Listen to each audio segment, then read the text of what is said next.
江南霹雳堂雷家雷无节前来拜会九龙门本相镇，请指教。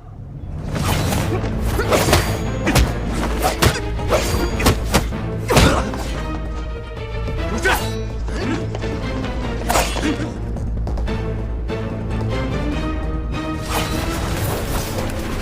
你觉得这小子能破几个人？大概一个都破不了。这么没信心？这可是我雪落山庄的副庄主。本相者，结阵之时，7人便如1人，1人便如7人。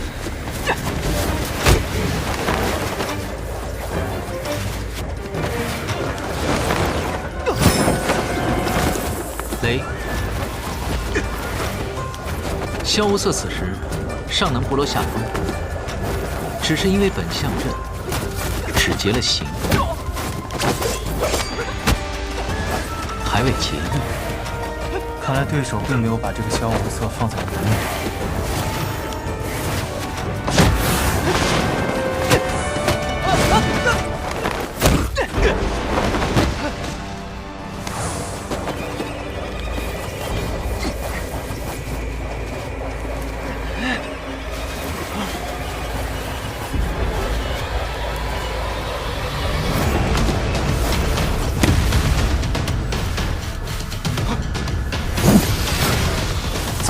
阵成了，无心，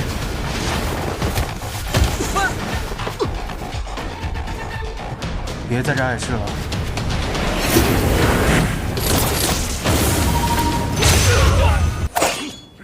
寒水寺无心前来破阵。无心，大觉掌门，许久不见了。都说是许久不见。为什么不睁开眼睛看看我呢？九龙门虽不以武技见长，但有从西域佛域传来的本相阵。据说此阵一列，即便是天下一流的高手，也难以突围而出。你们7人形如1人，不知心是否也是一心呢？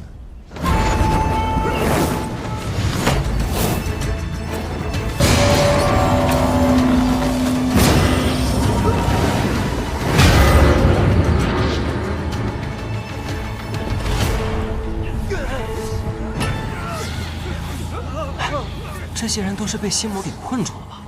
看来这九龙门的人也不怎么样嘛。无心用的并不是武功，不能相提并论。不过这阵还没破。大觉掌门，你若再不睁眼，你的师弟们可就要死了。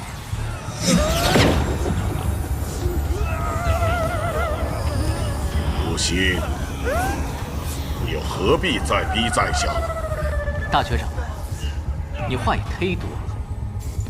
你若不开阵眼，你以为你的师弟们还能撑得过1炷香的时间吗？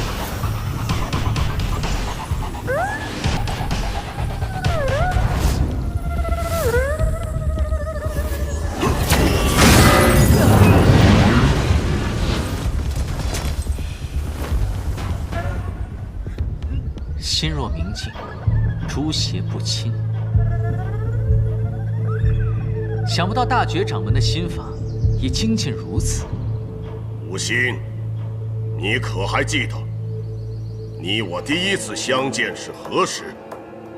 自然记得，那时吴心刚入寒水寺4个月，大觉掌门从九龙门而来，与我师父论道7日后，带走了师兄无产。那你可知，我第一次见你时，心想为何？九龙门沿袭5戒：不杀生，不偷盗，不邪淫，不妄语，不饮酒。无心猜想，大觉师父见到吴心的第一面，便是想破了这第1戒。没错，我第一次见你时，就是想杀了你。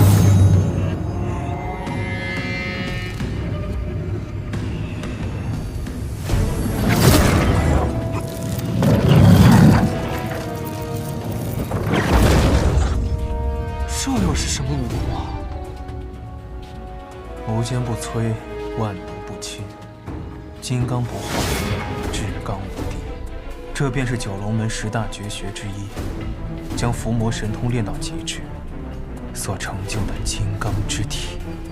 这便是老和尚说的金刚之体。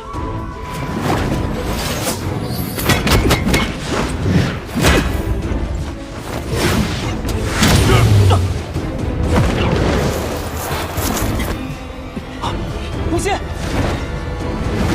无心，你怎么样？好疼啊！这大绝虽修为不凡，但这金刚之体极耗内力，你可拖他一拖，不可正面相抗。恐怕行不通。本相阵最后一阵，本相归一。此时7人的内力全在大绝1人身上，如果要耗，只怕先耗死的会是我吧？那你想怎么办？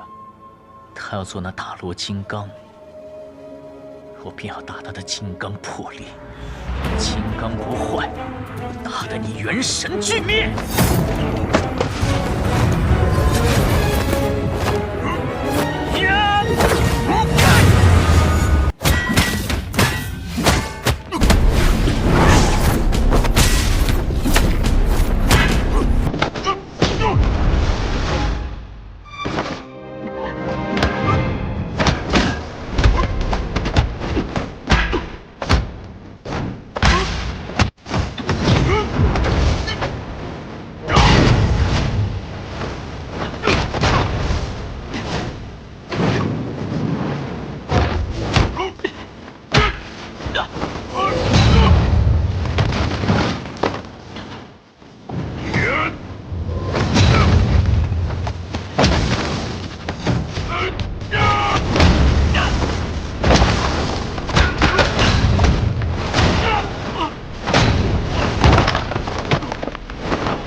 你可是我师父为何离世？就是尔等虚伪之人，自在无言，无处栖身，无法继续活下去。无心，若不是为了袒护你这邪魔，忘忧怎么会有如此下场？今日我便收了你这魔种。无常，你也要袒护这邪魔吗？师弟他不是魔，给我滚开！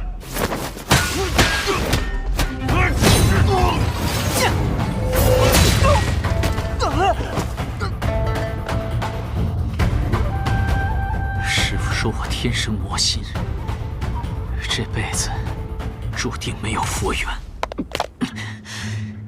便让我入罗刹堂修习秘术，参悟万物心法。尔等口口声声想要诛魔，可何为魔？岂由你来定夺？心法奥妙，岂是尔等邪魔可问？心法奥妙，这话放眼天下，我师父说得，你却说不得。牙尖嘴利，拿命来！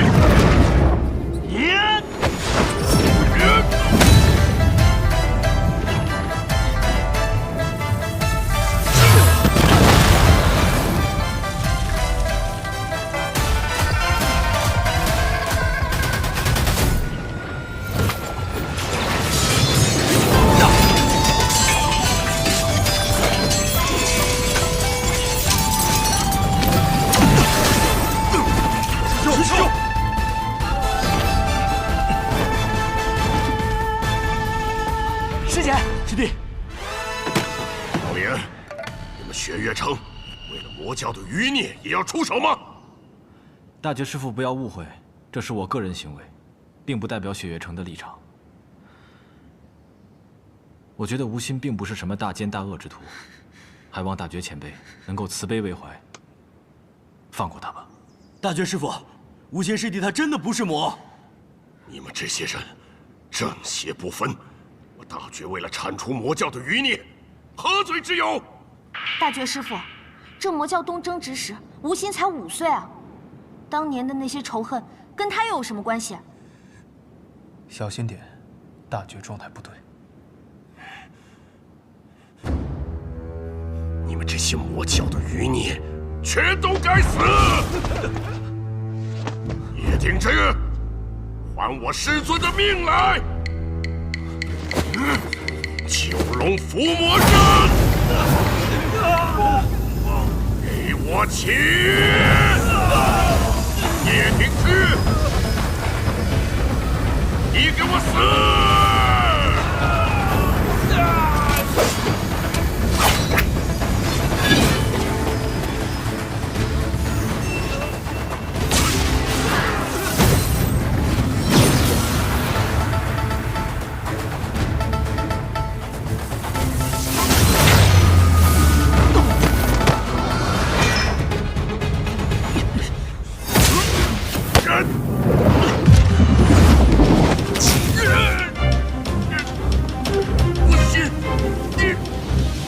当年我父亲率领天外天入侵中原，塑造杀孽慎重，父债子偿，也并不是没有道理。吴昕，别做傻事。我燕安氏身为天外天少宗主，却习得中原罗刹堂秘术，此事也必须得有个交代。大觉掌门，你因我走火入魔，今日我便与你一同了却这段因果吧。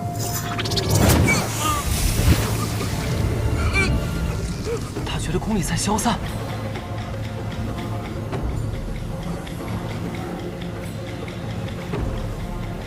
这是什么邪术，竟能化掉敌人的功力？看清楚了，吴昕的功力消散得更快。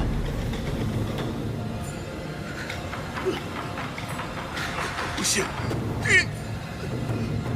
别瞪我了，我也不知道这武功叫什么名字。封皮被毁去了，我便自己起了个名字，叫做悲天悯人。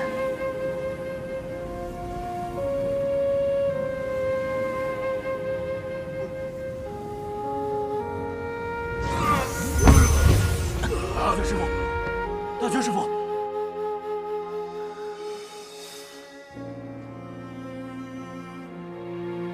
大觉掌门，你这几十年的功力已被我尽数回去，但你放心，你们罗刹堂的32秘术，我也绝不会带走半分。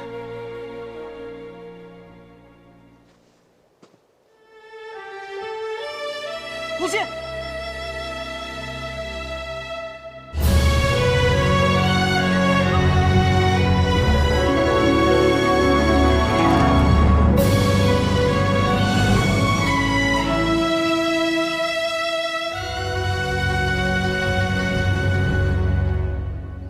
哎，干嘛非要化去自己的一身功力？明明还有更好的办法。不化去这一身功力，只怕他们拼了老命也不会让我走。你想说什么？悲天悯人，名字取得不错。一直都不错，好不好？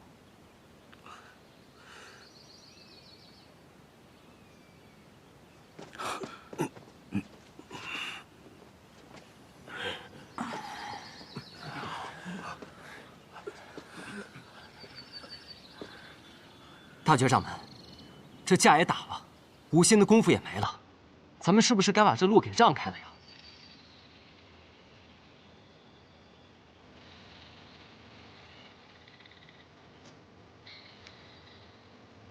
谢吴昕师侄救命之恩。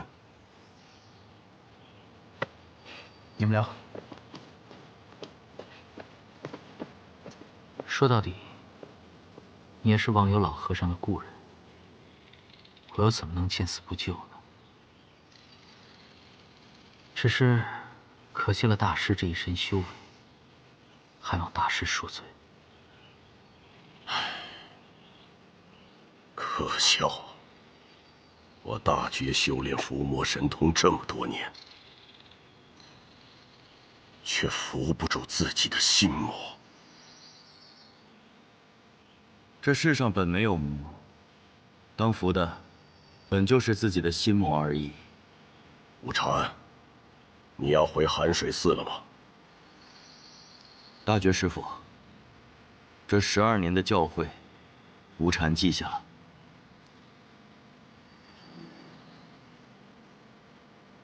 12年前，我曾和忘忧打了个赌。打赌？这么多年过去了，现在看来，这个赌局从来就没成立过。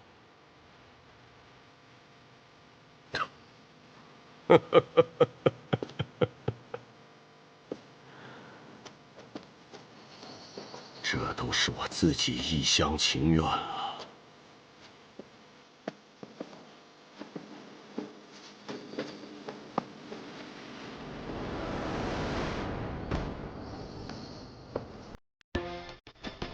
看来是老和尚。无心师弟，受苦了。一念成魔，一念成佛。看来九龙门的人败了。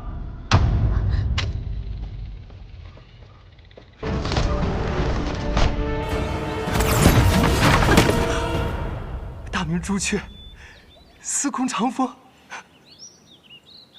大明朱雀，司空长风。还我了。御剑、御枪，道理总是一样的。我只不过用我的内力强行操控了无双剑匣。若要明白其中的道理，还要靠你自己。多谢强仙指教。走吧。走，师兄。三师尊，唐莲，你这次辛苦了。阿爹，乾隆，你这次可真是太……阿爹啊！你能不能先下来说话？我们仰着头说话好累的。哦。阿爹，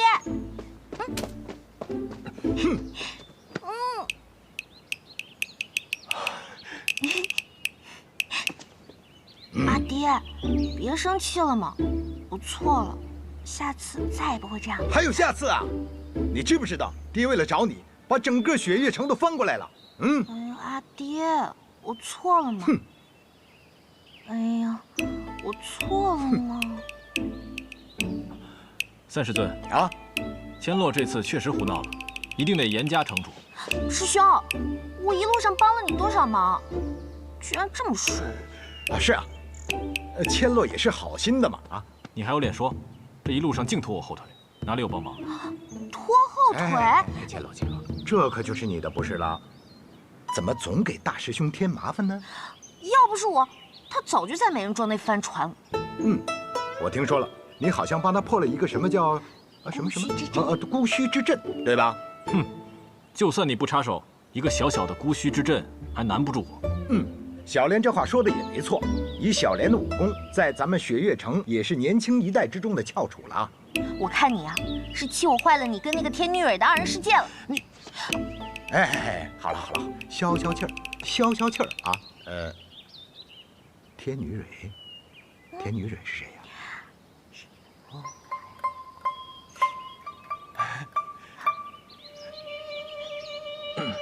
就是这样。哦，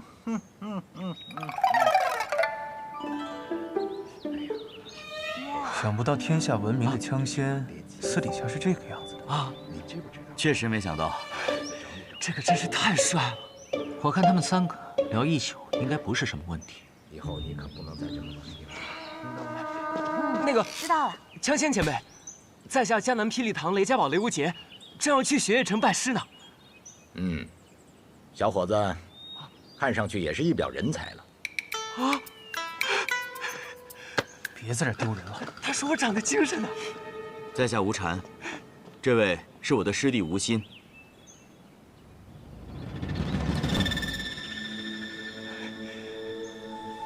让你们受苦了。本来我早就该到的，只是在半路上遇到了一个旧相识，拉了拉家常，所以耽误了时间。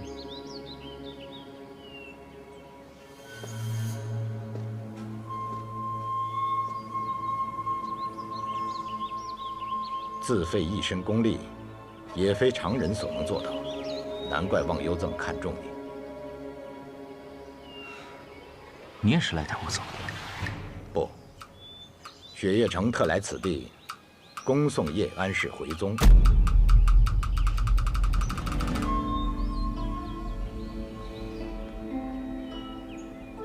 我想回寒水寺。雪月城特来此地，恭送叶安氏回宗。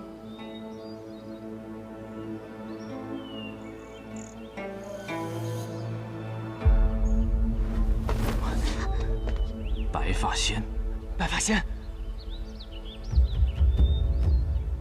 我刚刚说的那位旧相识，就是他。莫叔叔，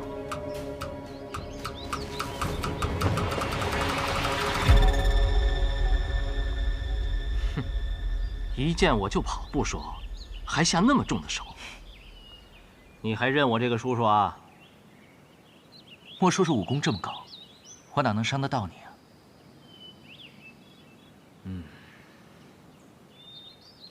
人我就带走了，雪月城不会后悔。还是那句话，雪月城不怕魔教，不怕天外天，更何况一个区区少年。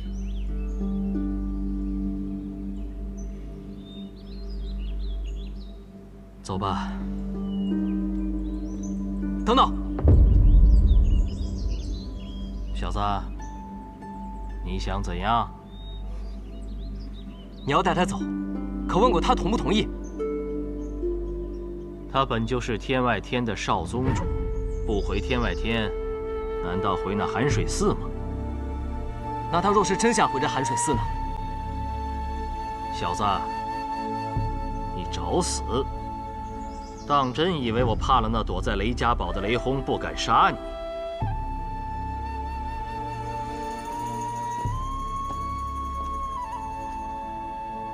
不信，你真的要走？我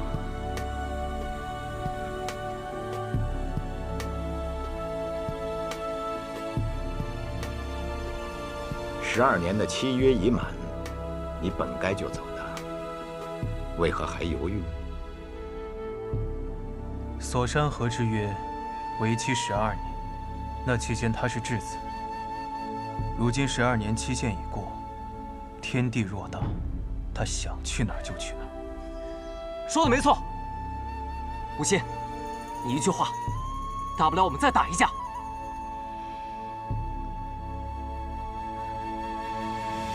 你就要拜师雪月城，又如何能与枪仙动手？师门是师门，公道是公道，兄弟是兄弟。萧瑟，你说是不是？他说的没错。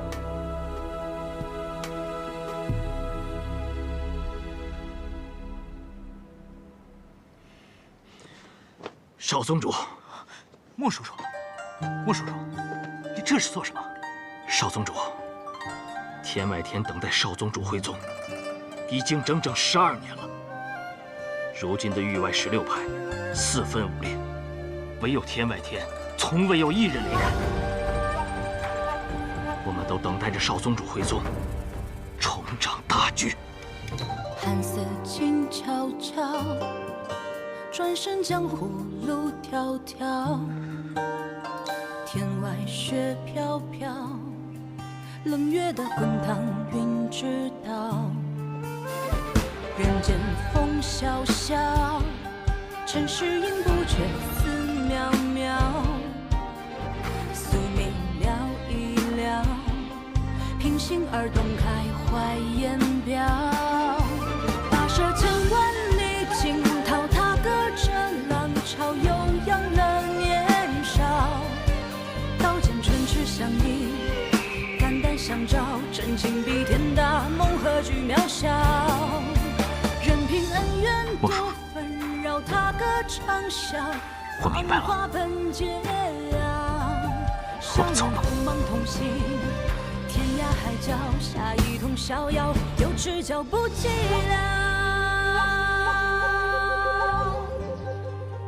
恭送天外天宗主叶安世回宗。枪仙就不要再逼我了，无心知道了。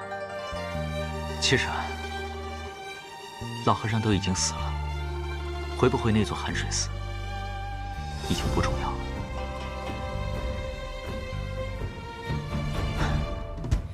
不过老和尚说的对，我的家是那方外之景，天外之天。你可以回寒水寺，但不是现在。师兄，我走了。师弟，不管你是不是天外天的宗主，寒水寺永远都是你的家。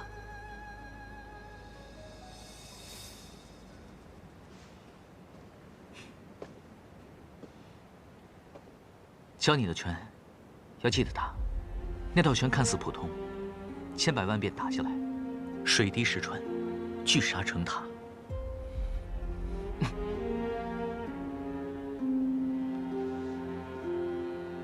至于我教你的，我希望你永远都用不到它。我早就忘了，忘了就好。无心，你若不想走，我给你想办法。我知道你有办法，但人生在世，说是无情，又有谁能真的无情呢？此情不可避免，我去了却一些旧缘。了了之后呢？再之后，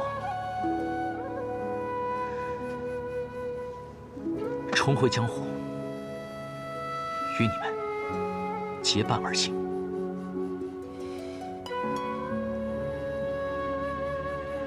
剩下那口棺材怎么办？就地埋了吧。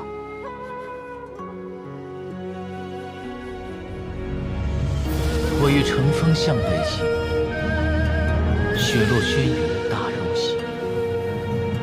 我欲借船向东游，绰约仙子迎风流。我欲踏云千万里，庙堂龙吟奈我何？昆仑之巅暮日光，沧海绝境见青山。长风万里雁归来，不见天涯人不回。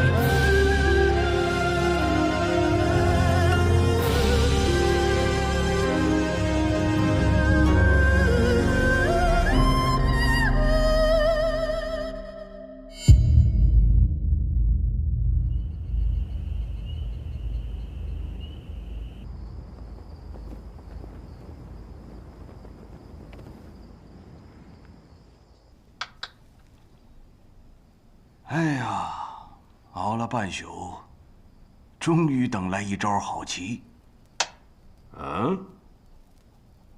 嘿呀，你这一夜纵横四杀，不留余地呀！姑呢，不得不提起万分的精力，让自己输得不要太难堪呐！哈哈，这熬了半宿的人，应该是姑才对吧？天臣不敢。很久没与国师对弈了，但观国师这棋路，却较之前浑然不同了。圣上明鉴。天臣最近确实有些感悟。将来，世间万般诸法，千变万化，唯阴阳平衡不破。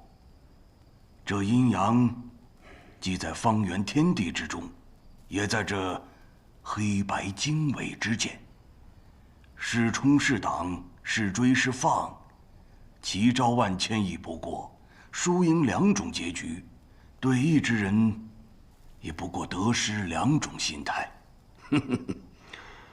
国师何时学会含沙射影了？天臣不敢。哎，话都说开了，那就继续说下去。质子之事，国师以为孤得了什么，又失了什么？天臣斗胆，圣上失了一枚质子，得到了国之安定，人心之道义。看来国师也觉得此事现在这是最好的结果了。天臣是这么认为。哼哼，还有一事。一事？不，一人。孤听说，他也出现在此事之中了。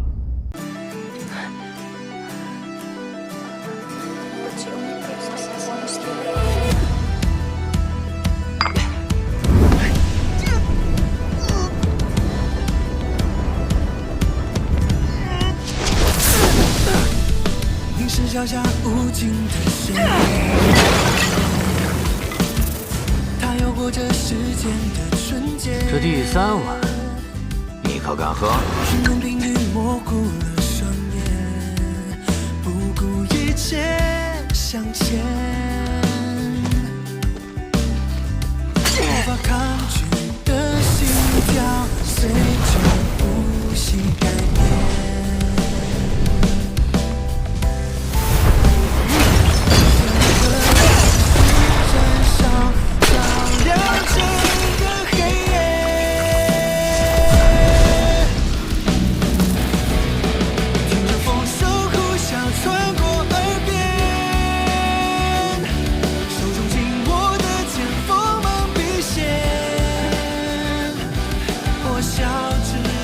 第4碗，你还要不要喝？这碗喝了，肯定会死。死的话，都不需要上那登天阁了，直接就登天了。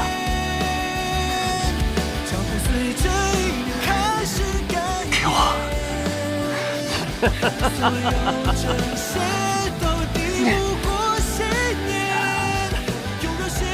你醉了，睡吧。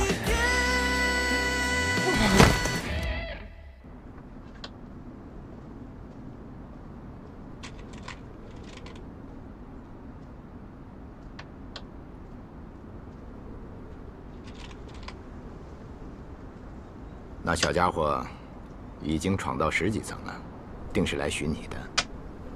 你不见见他吗？说不定是雷家让他来寻雷云鹤的。若是雷家派他来，他就拿着名次找我了，何必去闯登天阁呢？我见过那孩子，一袭红衣，和他母亲当年一模一样，只是那傻乎乎的性格是学他爹爹的。和你听说你等的那个人也入城了，你为何不去见他呀？你都不急，我自然不急。师兄呢？为何没跟你一起来？他呀，他为了酿他的孟婆汤，要去海外仙山去寻求他最后一味草药。哼，孟婆汤，过去的事情，他就那么想忘记吗？他最想忘记的，只是一件事情罢了。哎，我们正聊着雷无节，怎么一下子拐到大师兄那儿去了？哎，说真的，你真不想去见他？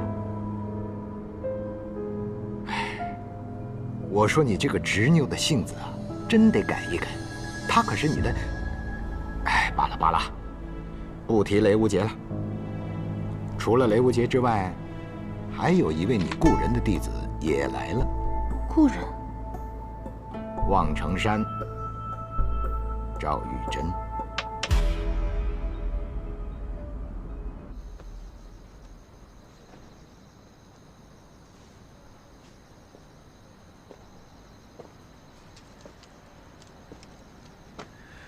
他的火灼之术已经突破了第3重境界。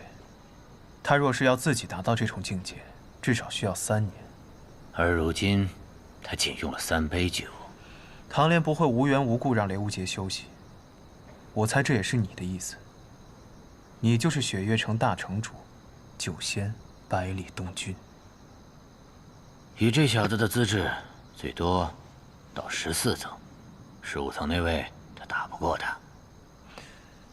15层的应该是守阁长老，雪月城的长老。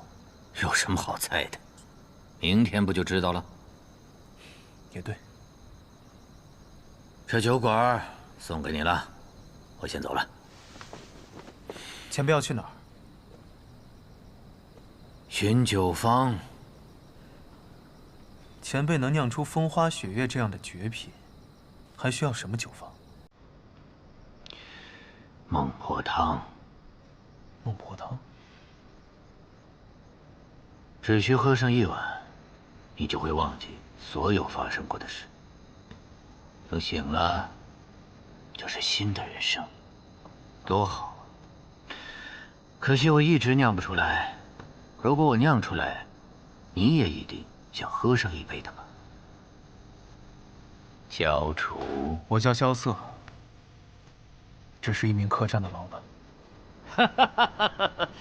那我也不是百里东君，是一家酒肆的老板。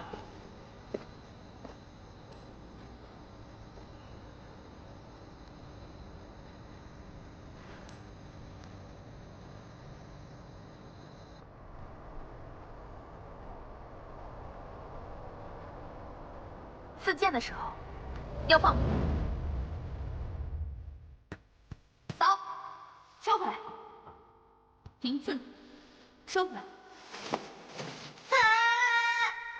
姐姐，我不要了，我不要了。小杰起来，小杰最乖了，不哭了，不哭了，我们继续练。那我们再站起来练一下，好不好？真乖。15年了，我还真是一个不称职的姐姐。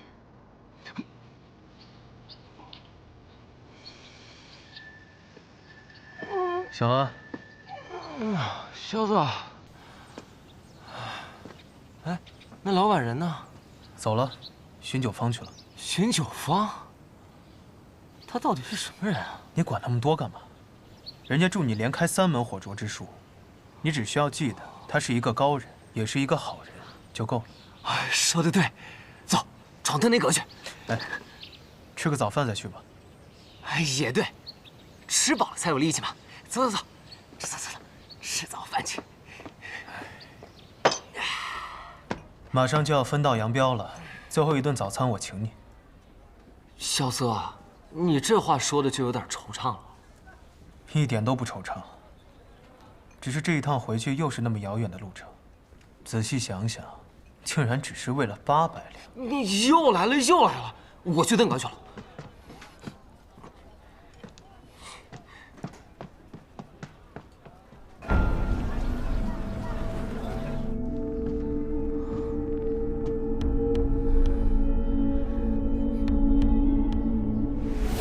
雷云鹤，我师叔雷云鹤，他怎么可能出现在雪月城，还做了首阁长老？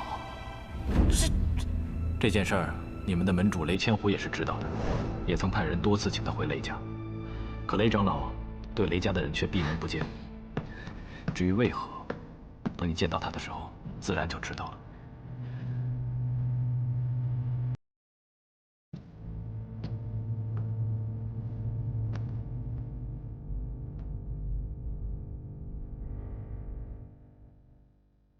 师叔，你身后背的，想必就是那把纱布剑吧？你是雷轰的弟子。晚辈雷无节，见过师叔。是雷轰让你来找我的，你回去告诉他，别白费力气了。师叔，我来这雪月城，不是来找您的。你是专程来气我的吗？不是。明白了，你是来见那个人的。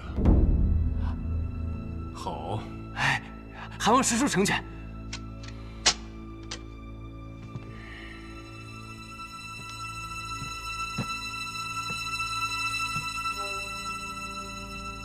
你若想见那个人，只需要赢我。那，师叔得罪了。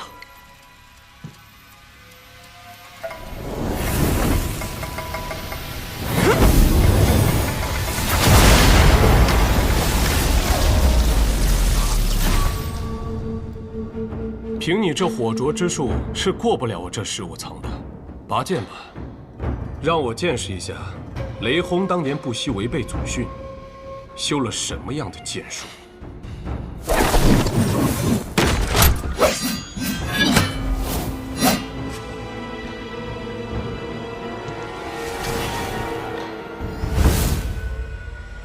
师叔，小心了！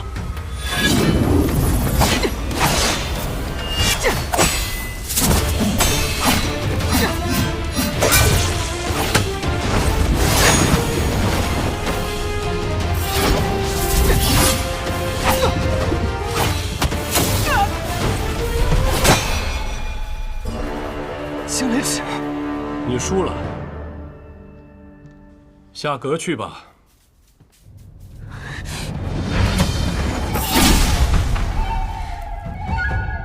晚辈此番闯阁，有必胜的决心，还请师叔不必留手。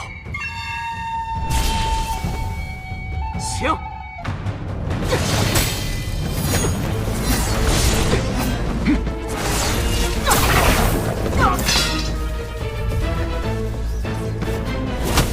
这小子不过区区金刚凡境，竟如此难缠。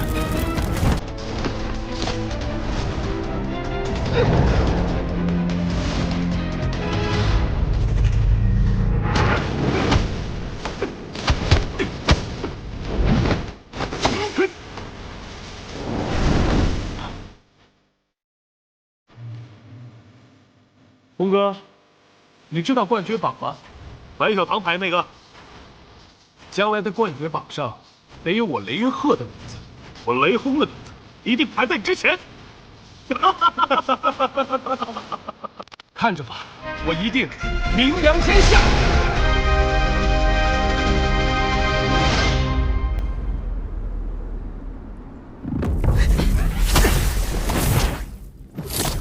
你小子！ 不要得寸进尺！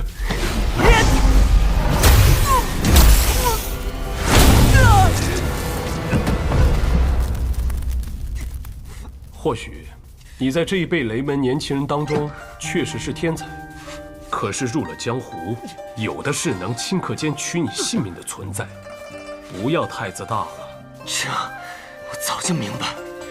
我一路来到雪月城，见过了数不清的高手。 威震江湖的前辈，连名号都不知的神秘人，还有我的同辈，这令我难以望其项背的真正的天才。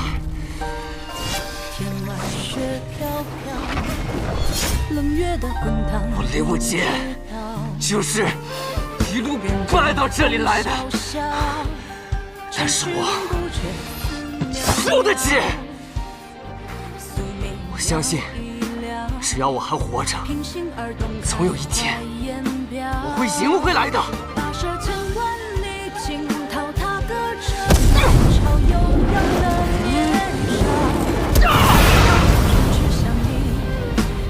相照，真情比天大，梦何惧渺小。任凭人人都纷扰，踏歌长啸，浪花喷溅啊。 我打中了！我打中了！曹军，多谢了。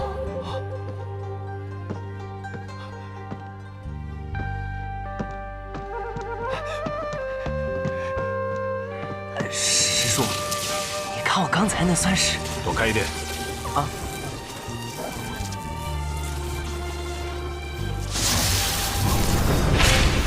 你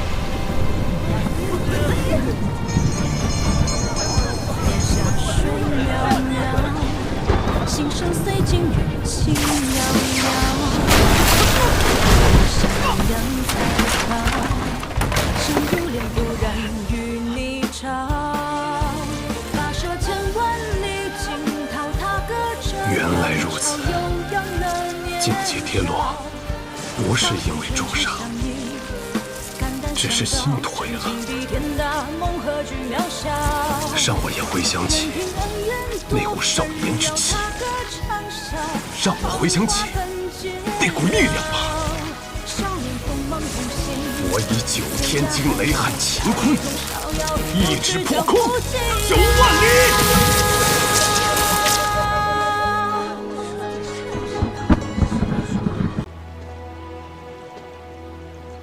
长风不才，想收萧兄弟为徒。想收我为徒？凭什么？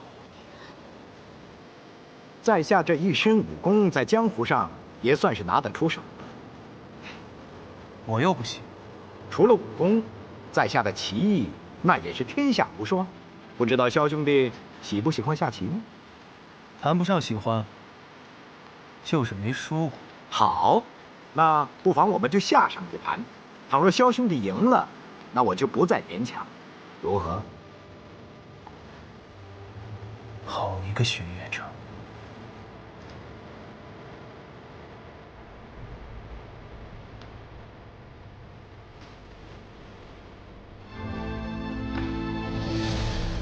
你当初就是这么骗落霞仙子留下的？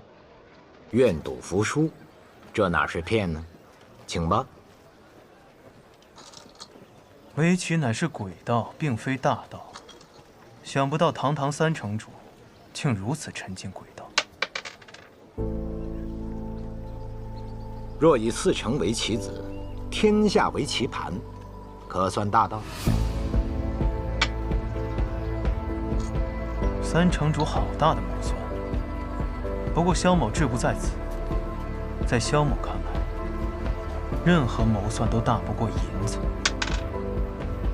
志不在此，还要银子，我就不明白了。虽然有别的用处，若不想给，那就算了。这样吧，只要你能拜我为师，我便让你统管雪月城的财务，如何？3城主好魄力，值得吗？这是雪月城的选择。月俸800两，不够。那你说多少？一共800万两吧，待我出城之日一并给我。 800万两，你不如直接说让你当城主好了。好，成交。既然你心不在此，但是以4城为棋子，天下为棋盘的棋局已经摆好，我们所有人都是棋子，你我都不例外。那只是你觉得。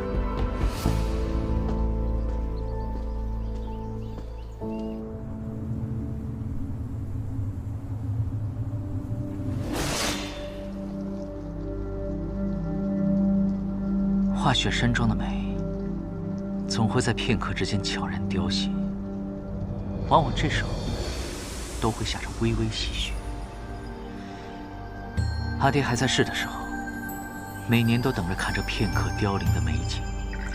他称这种景为雪殇。他觉得梅花凋零之时，雪也已然死去了。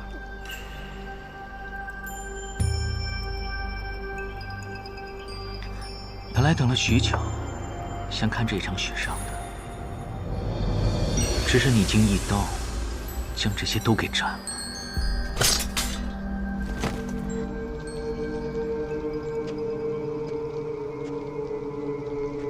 带他下去吧，睡一觉醒来，便什么都给忘了。12柄灵刀现在已然都断了，剩下的事情就交由你们去做吧。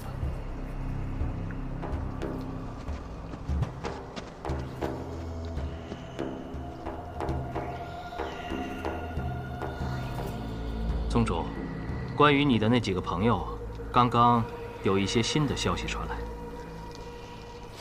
他们最近怎么样了？唐莲离开于师，回了一趟唐门，见了唐门师傅唐莲月一面。萧瑟和雷无节却是兜兜转转，又行了3个月的路，才到雪月城。雷无节前去登天阁，一直到了阁顶，与玄剑仙赵玉珍的弟子一同问见雪月剑仙李寒一。虽然最后被一剑打了下来，但是却被李寒一收入门下，成为了他第一个弟子。这小子运气倒是挺不错的，能被雪月剑仙收入门下。不过听说他的另一个师傅雷轰和李寒一倒是有不少渊源，但另一个呢？那个抠门的老板回他的雪落山庄了。萧瑟也留在了雪月城，并且成为了枪仙司空长风的弟子。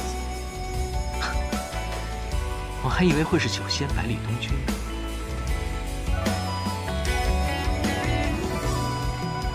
我那几个朋友，想必很快就会名震江湖，真是期待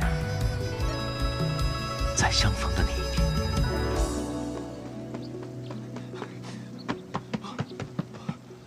萧瑟，醒了？我睡了多久啊？1天1夜了。这么久？那你在这儿等我，是要跟我道别啊？哟，这么想让我走啊？是不是知道自己赔不起那800两，想赖账？不是，那个，哦，我找大师兄要去。去吧。那你等着。要什么呀？三师尊已经给他钱了，小心被他骗了啊！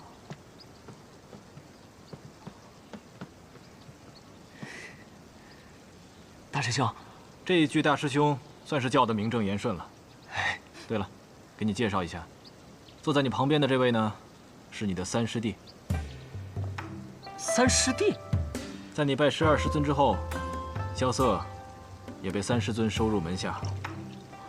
虽说这雪月城内大家都是师兄弟，3位城主也只有我们3个徒弟，但是不管是从入门的先后，还是师傅的辈分，都应该这么办。你说对吧，三师弟？想不到呀，我竟然能和萧瑟兄弟成为同门。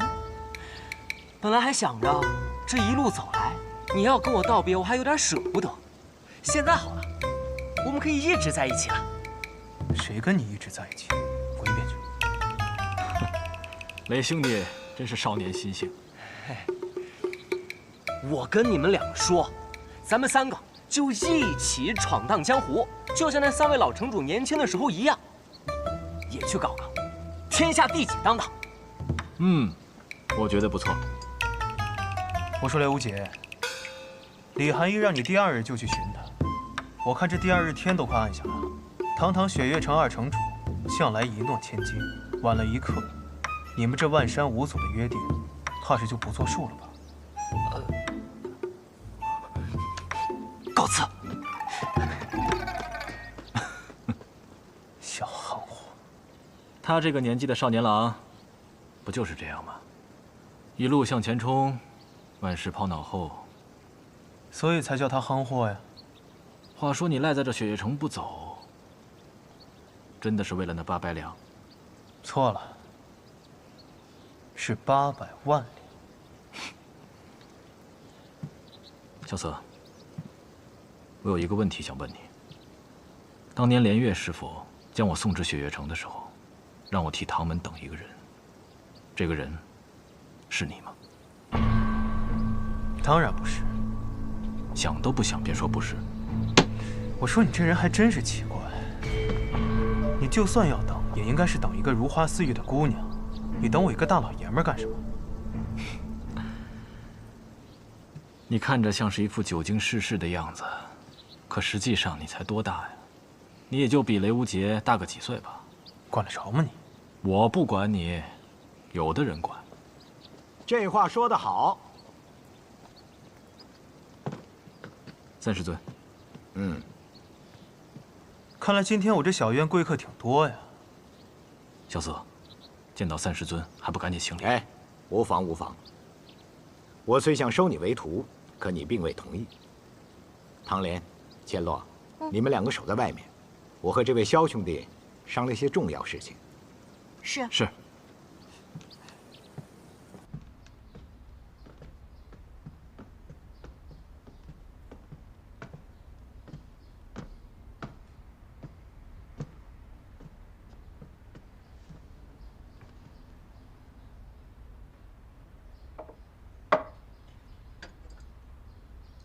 我发现，你似乎并不喜欢我。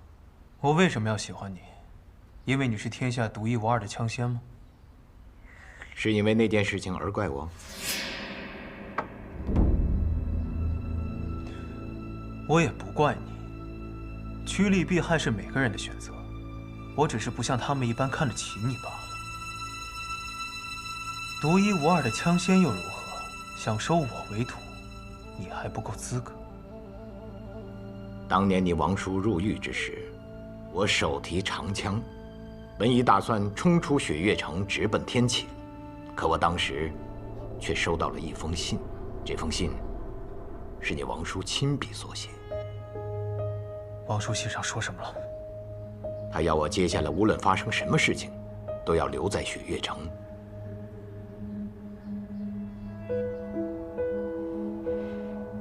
你确定是王叔亲笔所书？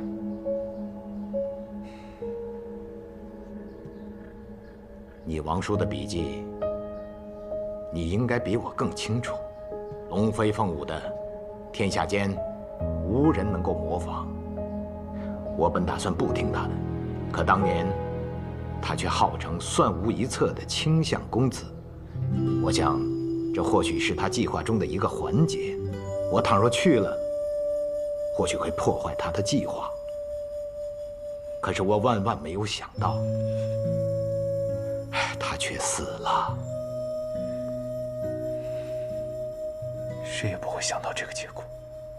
我真的很后悔，我当初就应该把他的书信撕得粉碎，然后冲去天启把他给救出来。可是今日，我绝对不会再做让我自己后悔的事情。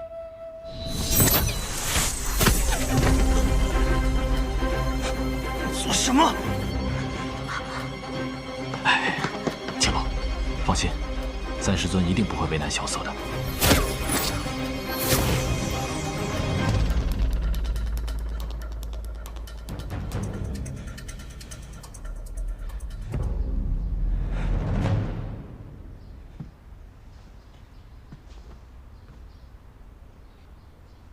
看来，你并不是伪装的，你的武功的确是被废了。多管闲事！哎，我司空长风乃是药王辛百草的半个徒弟，若论医术的话，天下我至少也能够排名在前5。所以，你有办法？你血脉不畅，这会给你的隐脉带来严重的后果。什么意思？多运动运动。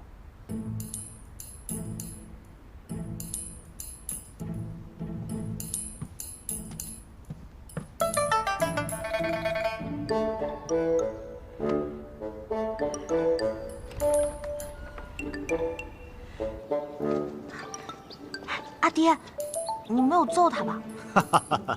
你说呢？哎，杰罗，你不是说最近练功没有对手，少了一些激情吗？阿爹，你怎么突然提这个呀？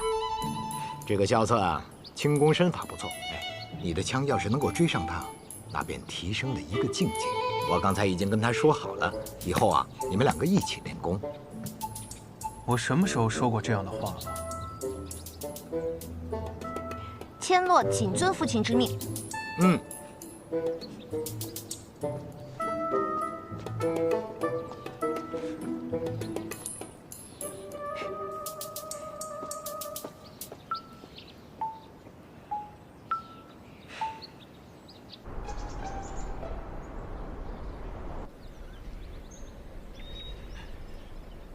师傅，师傅，止身。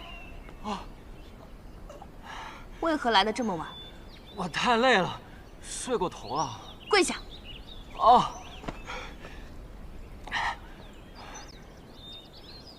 还真是个傻子，还不快行拜师礼？哦，弟子雷无节，拜见师傅。我怎么收了这样的一个徒弟啊？起来吧。哎。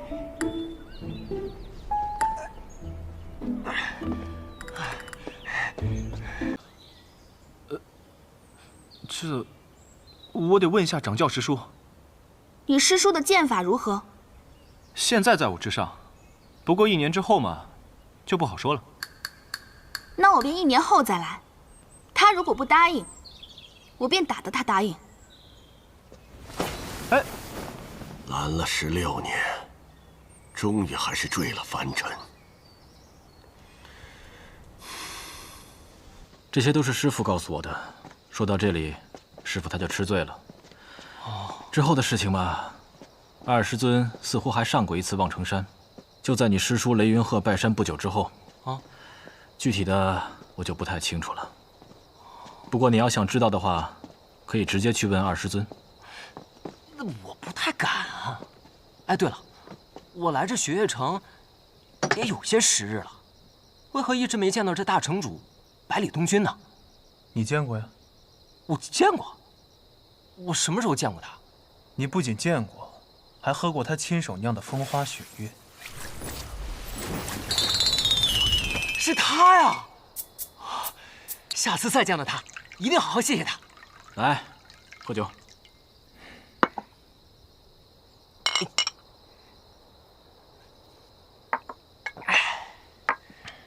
哦，对了，我还有一个问题，这赵玉珍为什么不能下山啊？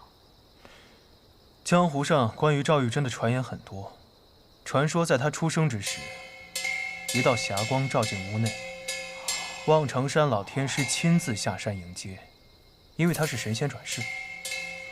之后便把他接回望城山，从此再没下山一步。有人说这赵玉珍不能下山，是因为老天师吕素贞的一道真言，说是如果让他下山，便会引起市局动荡，甚至会影响天启城里那一位的位置。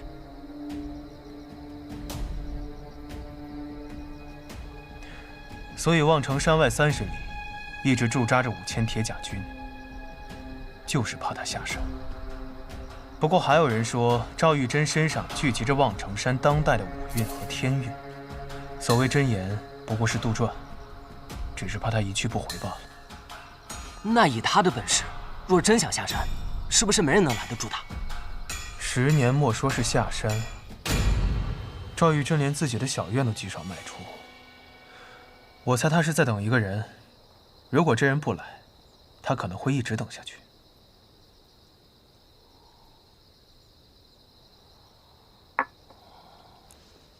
你有心事？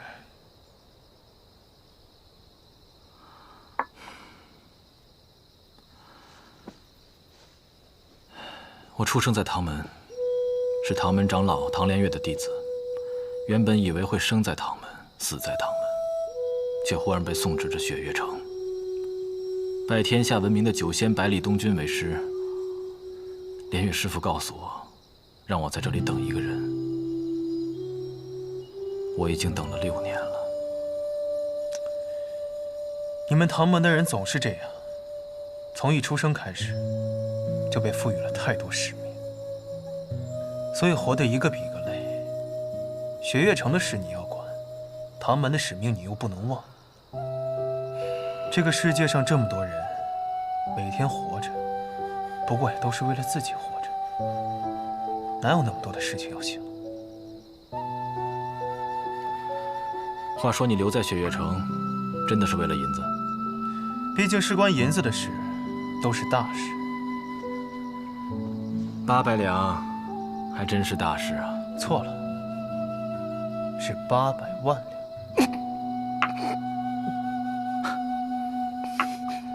若你真有这么多银子，你想做什么呀？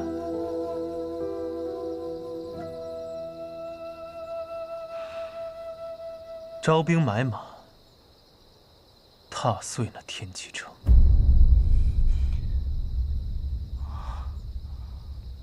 我陪你去。你陪我去干什么？你陪我来雪月城，我就陪你去天启城呗。好。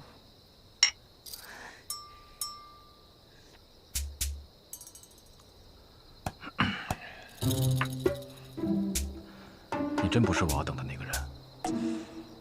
你个大老爷们儿等我干什么呀？怎么跟你大师兄说话呢？信不信我揍哭你？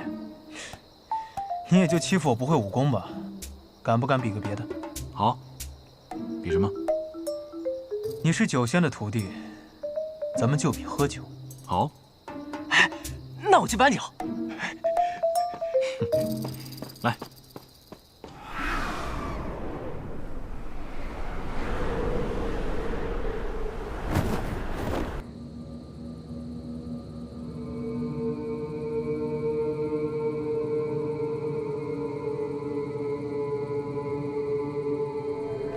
望城山，长老正在讨论是否要把你逐出雷家。随便他们，我要练剑，成为剑仙。我知道峰哥你性子倔，也不打算劝你，可你要告诉我，为何习剑？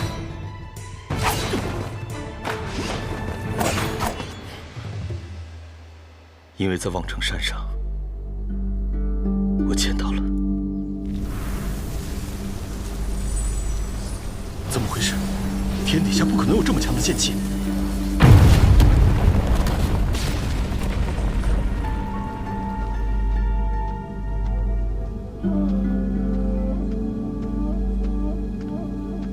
姑娘，刚才那一剑是你？是又怎样？啊，不怎么样。不是不怎么样。你不是。姑娘，我叫雷轰。那一剑之美，望城山。来者何人？胆敢闯上我们望城山？江南霹雳堂雷家雷云鹤前来拜山。赵玉珍，你给我滚出来！找死！惊雷指，给我破！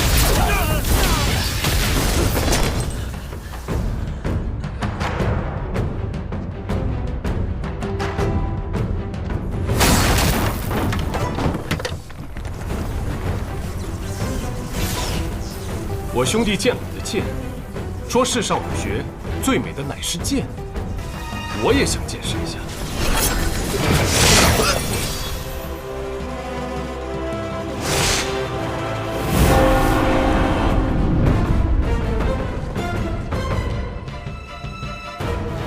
赵玉珍，我又来了。江南霹雳堂，雷家雷云鹤前来拜山。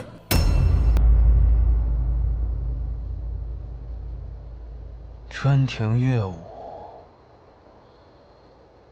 遥香老光武。不转回廊，半枚晚冕下。青云薄雾，总是少年行乐。不似秋光，只与离人照断着。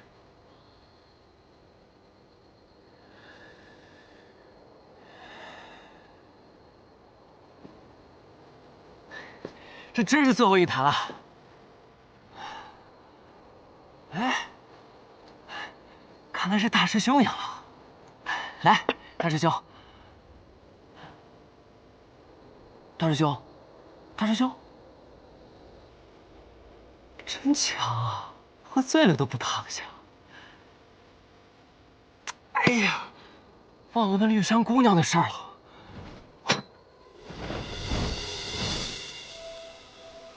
一床雪月城，啊，那是师父闭关的方向。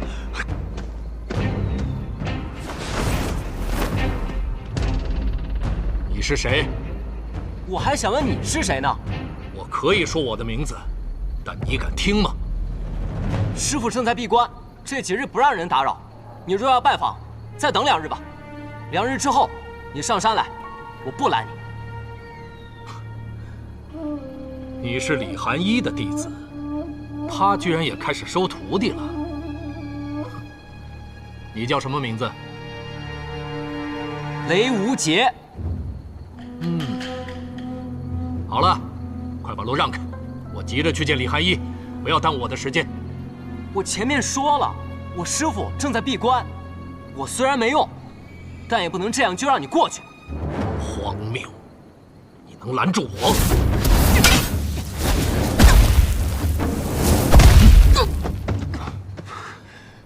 雷门火灼术，隔空无双拳，来得好。你究竟是谁？为何要夜闯雪月城？认识这把剑吗？断剑。这柄剑的剑首是被李寒一所斩断的，但这把剑的名字叫断水。一剑断水，千江绝流。你是无双城城主宋彦回。无双城要大举进攻雪月城了。哎，瞎说什么呢，臭小子！我是来找你师父试剑，没工夫跟你闲扯，快把路让开！宋城主若是执意要过去，请出剑。让我出剑，你还不够资格。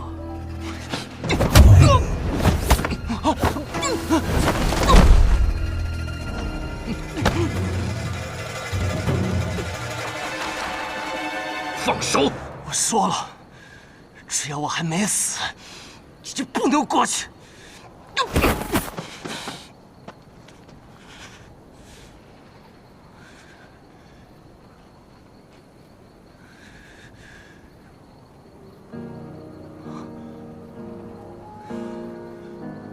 听雨。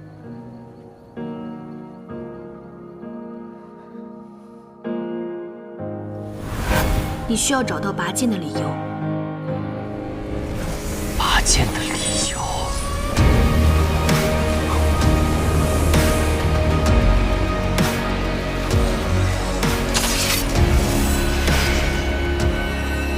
剑名。我也有一剑。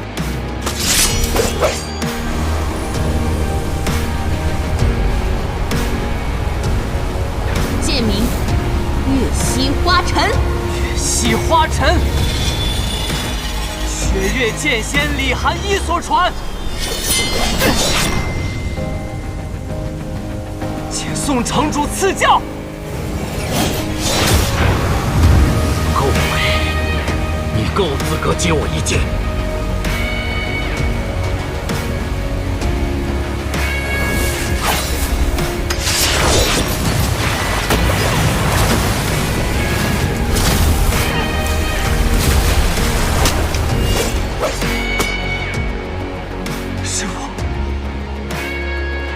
好一个剑仙所传，月溪花尘。我什么时候教过你这么烂的剑术？这要传出去，你师父我的脸面就丢在江湖上了。师父，我明白拔剑的理由，只不过拔出了一柄剑，就这么高兴？以后还怎么教你上乘的剑术？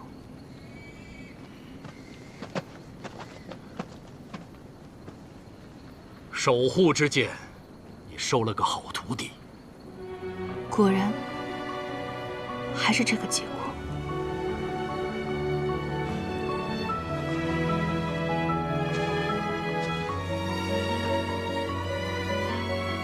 听说你也收了一个徒弟，开启了无双剑匣，正在修习13飞剑之术。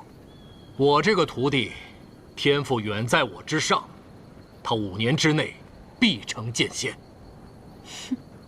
好，5年。我这徒弟3年之内必成剑仙。哎，你永远都这么骄傲。宋彦回，你找我试剑3次，败了3次。不过这一次，将是你我最后一次试剑。从今天起，你将不再奢望敢战胜于我。来吧。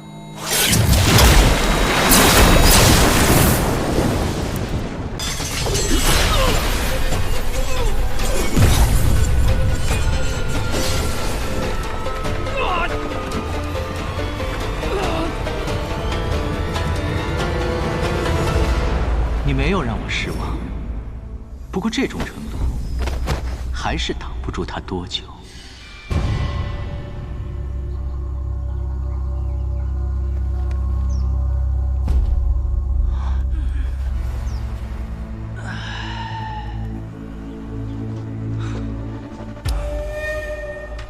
见过了这一场万树飞花，也不枉我假睡这么一场。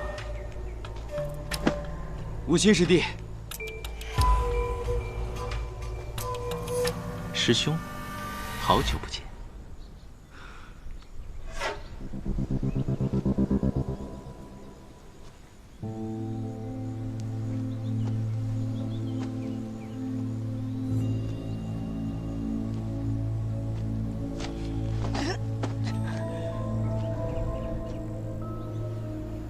在下想去一个地方，不知这位小友可愿陪在下一同前往？不想。口是心非。你干什么？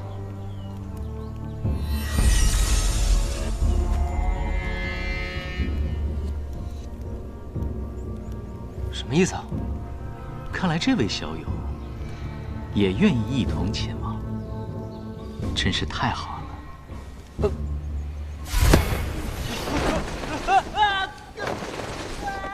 师弟，忘忧啊，你终究还是走到了这一步。12年前我就说过，你迟早会因为无心那小子遭劫，心中可曾后悔当年的决定？哼！你定然是不会后悔的。你曾经说过，希望在死之前能回这里看一眼。今天我就在这里祭奠你，愿你能够魂归故里吧。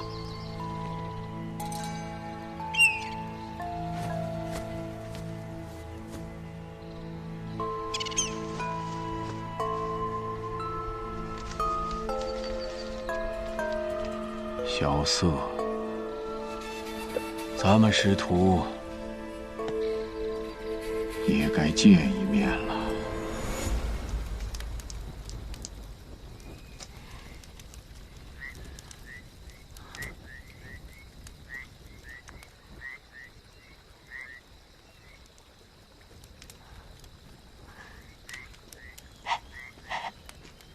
萧瑟，要不咱们趁现在快跑吧？好啊，祝你好运。哎，那你怎么不跑啊？你有看见他的轻功吗？你觉得咱俩跑得过他吗？那我们就把他打晕了再跑。好啊，祝你成功。那打也不行，跑也不行，堂堂7尺男儿，需要在这里做人质啊！我没说不能跑，但要找一个跑了之后能生存的地方。这荒无人烟，什么都没有，你又身负重伤，万一迷路了，咱们俩都得祭天。你这个德行啊，还真想不到你就是雷轰的弟子。你知道我师父？当然了，当年的雷门4杰之一，虽说是外门弟子，但年纪轻轻就凭借残本，还原出了早已失传的火灼之术。鼎盛之时，名声犹在如今的门主雷千虎之上。我师父很少跟我讲起关于他的事情，他总是喜欢一个人待着，要么看天，要么就看花。哎，你还知道多少关于我师父的事？都跟我说说呗。据说，雷门先祖曾举行封刀挂剑的仪式，立志要摒弃这武林中最常用的2种兵器，从而专注火器研制，走上了完全不同的道路，名震江湖。可你师父违背祖训，改练剑，并融合了雷门火药，打造了一柄纱布剑。剑出之时，雷声炸响，火光滔天。他凭借此剑行走江湖，名声在外。最后败在了雪月剑仙李寒一的手上，从此销声匿迹。有人说他是回了雷家堡闭关，号称不入剑仙永不出关。还有人说，他因违背祖训，被门主雷千虎逐出雷门。那些都是谣传罢了。我师父才没被逐出雷门呢，他他只是……不方便说就不用说了。我对雷门的隐秘不感兴趣，只要他没有被逐出雷门就好。听你的语气，你还认识我师父？不认识。那你怎么听说他的事像松了一口气的样子？他若是被逐出雷门，雪月城也好，雷家堡也罢，谁来帮他那个丢了纱布剑的傻徒弟还钱啊？你说来说去，你就是为了那500两银子啊！哎，不对，你刚刚说什么？还钱？不，前面那句。丢了纱布剑的傻徒弟。纱布剑？完了！我怎么能把纱布剑给弄丢了呢？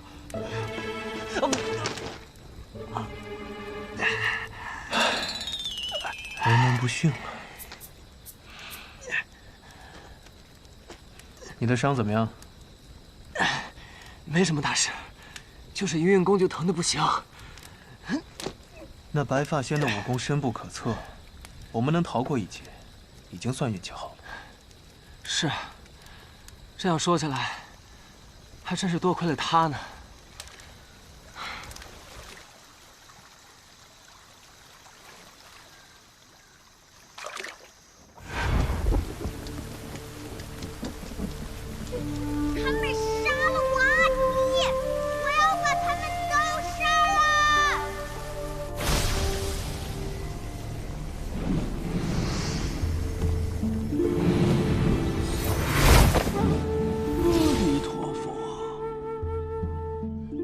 相报何时了啊？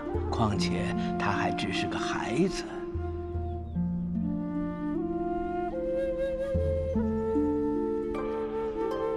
阿弥陀佛。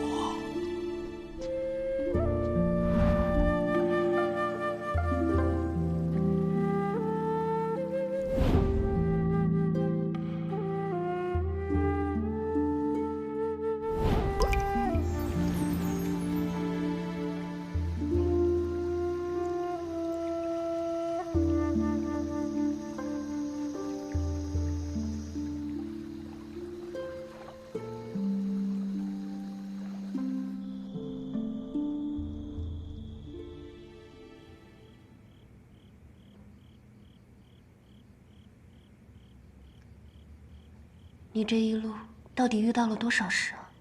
竟受了这么多伤。啊，没事，习惯了。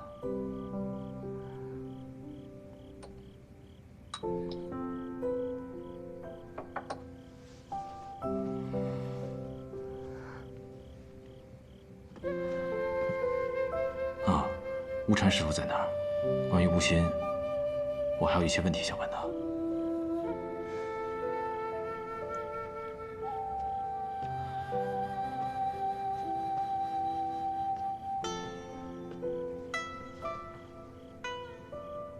等着。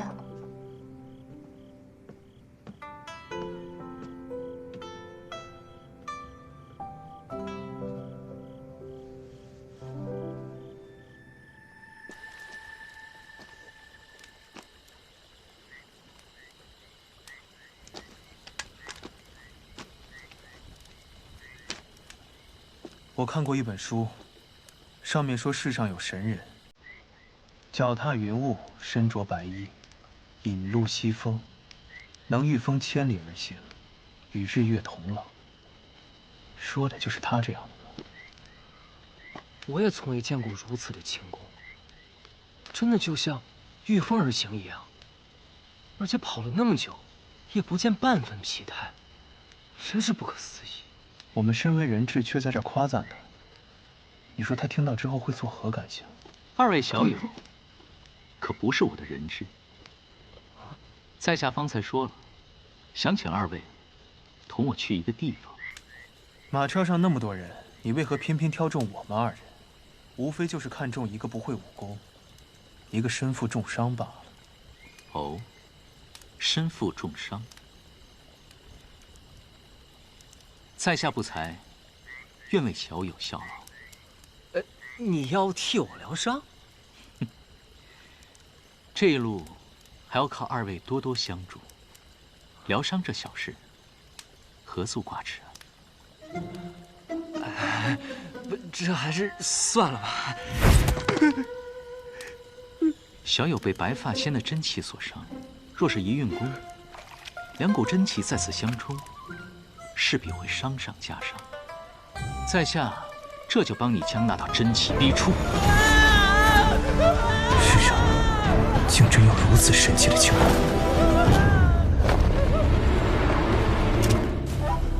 我不会水啊！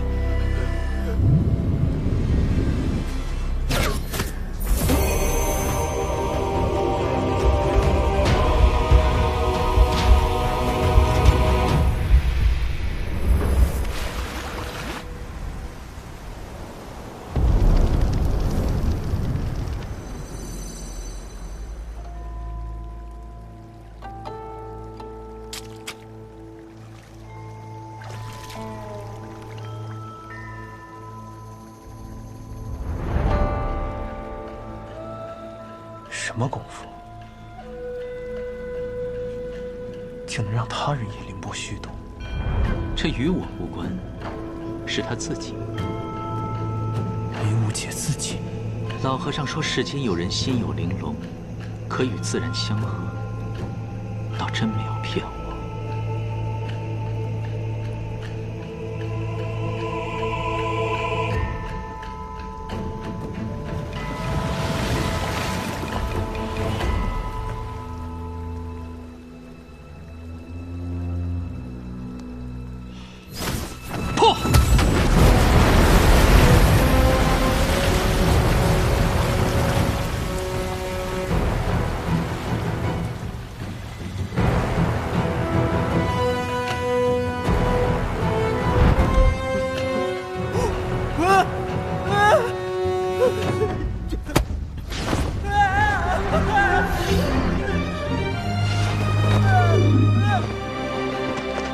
攻城，还你了。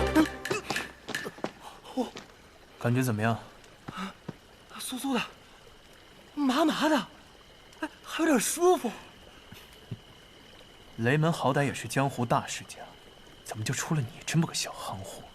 哎，那个叫笨货，续上笨货。我乐意喊行，行货。哎，笨货，那个真念笨。我就念行，行货。笨货，行货。你怎么那么护着我？善哉，善哉。原来吴昕是天外天大宗主叶鼎之的儿子，天外天压在北离的质子。正是。12年前，魔教发动战乱，是为了颠覆北离皇权。当年的护国大将军琅琊王带领北离三军、天启四守卫联合整个江湖的力量，这才打退了魔教。叶鼎之死时，吴昕只有5岁。如今12年锁山河之约期限已到，天外天也要将吴昕这个少主接回去。吴昕毕竟是魔教之子，身怀罗刹堂32秘籍，放虎归山，终是大患。大觉师父要在他返回天外天之前，除去他一身功夫，倒也合情合理。但愿他们真是这么想的。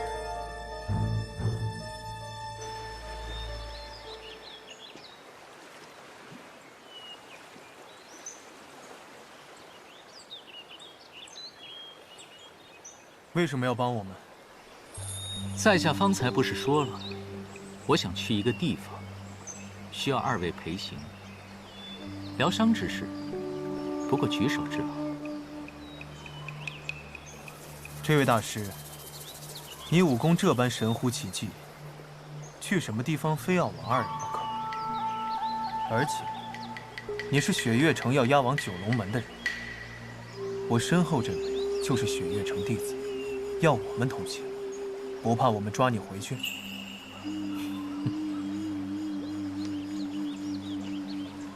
在下斗胆问2位一个问题。方才在马车之上，说起来，也算是在下救了2位。现在只此一个小小的请求，都不能应允吗？唉，还真是令在下心寒。我陪你去。哦，我就猜到你会这么说。你救了我们的性命，我就帮你这一次。但当你了却心愿之后，我还是会把你抓回去。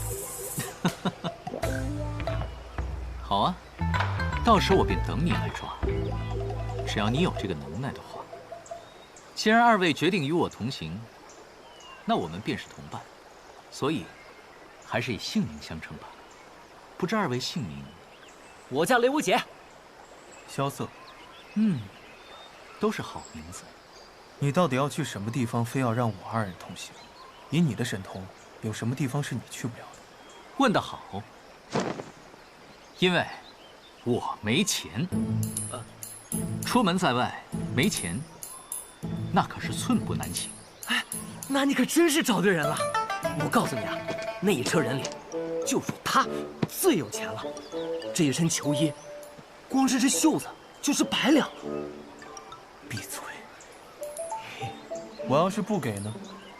难不成你还要抢？唉。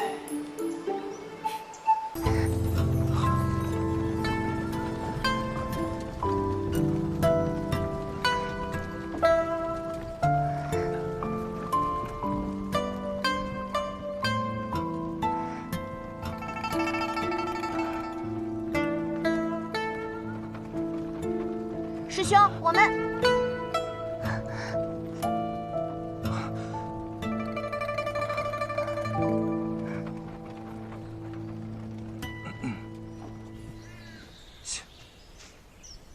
萧瑟那个家伙，一听说我要去木良城，吓得脸都变色了。吴昕也是，什么叫多一事不如少一事啊？我只是远远的看一看，又不是要去挑战顾剑仙，小题大做。你说这赤王也真是够小心的，居然约咱们在这西域边境见面。这北离的情况和我们男爵不一样，他们太子之位迟迟没有定下，那几个有希望继位的皇子都暗自在江湖上发展自己的事业。除了这赤王萧雨，还有一个白王萧崇。这白王萧崇背后，正是怒剑仙严震天。那赤王呢？他身后的剑仙，难道是？自然是孤剑仙洛清扬。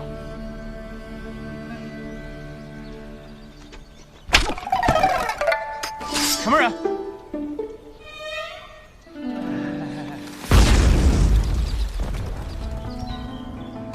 打雷了？这也不像是要下雨啊。那是雷无节去的方向。难道是他在与人争斗？这小夯货，打个水都能打出10吨来。这地方人迹罕至的，想不到雷无节还能遇上逼得他用霹雳子的对手。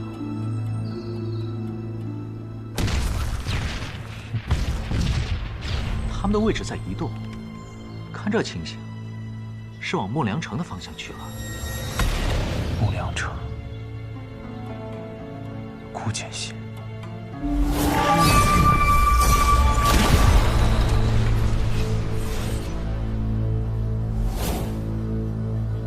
喂，干什么？你不去救他？我不去。你说什么？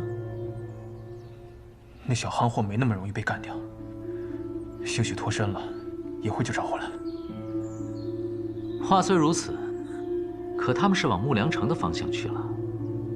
万一惹到孤剑仙，他不是想去见孤剑仙吗？万一碰到了，正好入他的愿。你有心事。从昨晚回来之后，你便有些不对劲。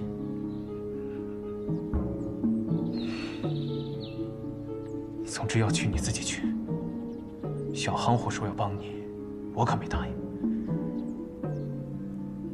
正好借这个机会跟你分开，对我来讲也挺好的。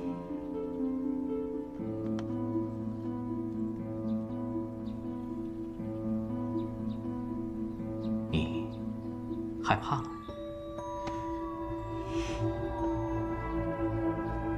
要去你自己去，拉着我一个不会武功的人干什么？刘无节不是你的同伴吗？不过是萍水相逢，点头之交罢了。他是死是活，跟我没关系。我自小聪颖过人，13岁武功便入了自在地境。那时我很兴奋，追着老和尚问，我算不算是这一辈当中的第一天才？老和尚被我问烦了，最后说，北离有一个人，同样也是13岁，入了自在地境，17岁便入了逍遥天境。他当得上天下第一天才之名，他便是江湖白晓生的弟子，北离六皇子萧楚河。之后不久，便发生了琅琊王一案。天启4守护中的李新月身死，他的女儿李寒英剑指当朝天子，江湖震动。据说萧楚河在天启城中跪了3天3夜，为琅琊王求情，最后却惨遭牵连，贬为庶人。那时我便觉得，这个萧楚河虽身在皇家，却是出人意料的有情有义，是个可以结交的朋友。原本我以为你就是萧楚河。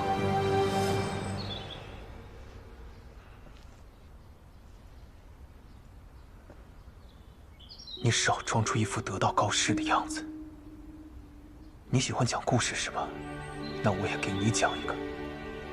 12年前魔教东征最后一战，北离各大派围攻魔教教主叶鼎之，最终叶鼎之战败，自绝而亡。可笑的是，出卖叶鼎之消息的，正是他的至交好友王仁孙。在我看来，叶鼎之妄称天下第一高手，竟死于自己好友的手中，愚蠢至极。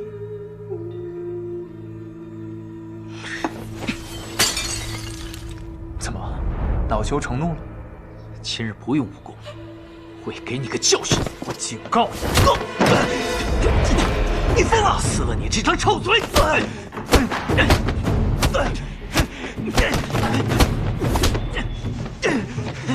你疯了！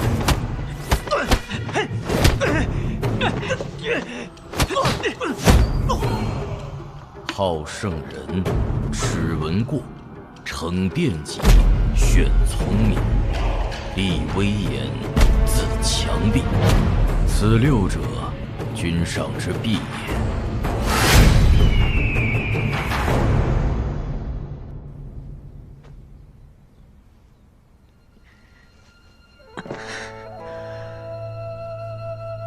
是我错了。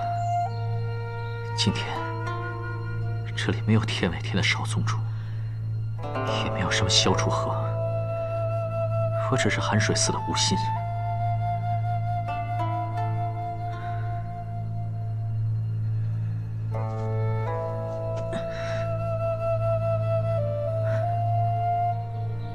不管怎么样，雷无节是因为我才来到这里的，我得去把他带回来。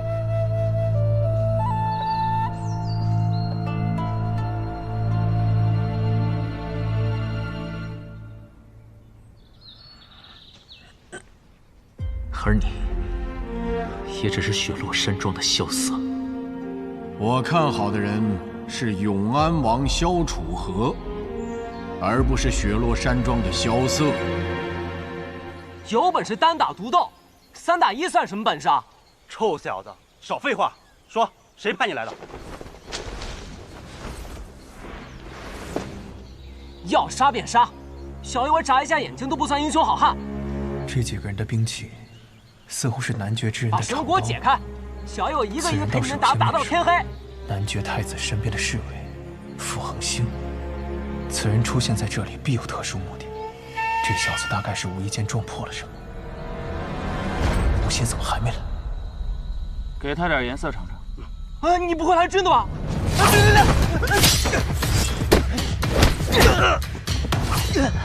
刀下留人！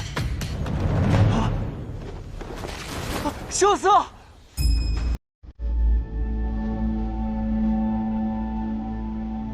是你。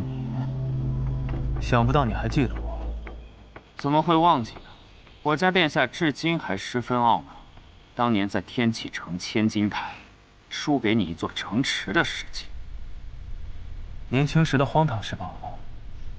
既然你出现在这里，怕是对我们的事情知道不少吧？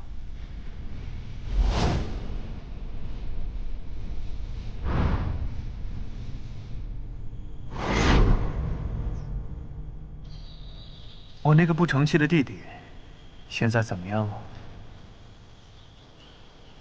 看来你是都知道了，才带人来拦截我们，真是神机妙算呐！可不是我神机妙算，毕竟在这北夷之内，什么事瞒得过那一？你是奉命来的？我只是传个话，希望你们回去告知你们殿下，有些切，采不得。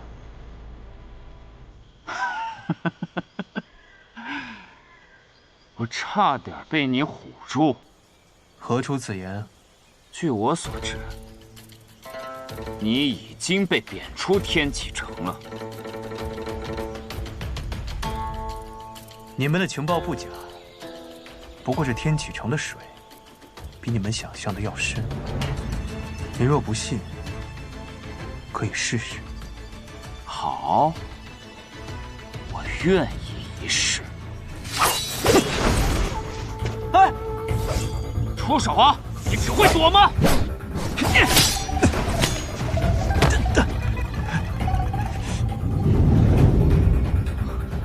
想不到昔日的天下第一天才，连自己的武器都拿不住，真是可悲啊！受什么？萧瑟！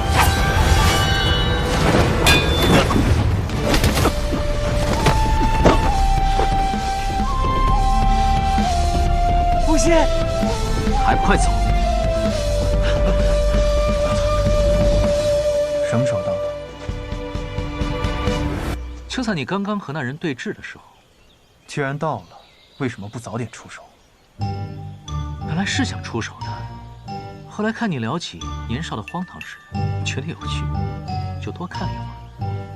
哎，那个能不能先把我放下来？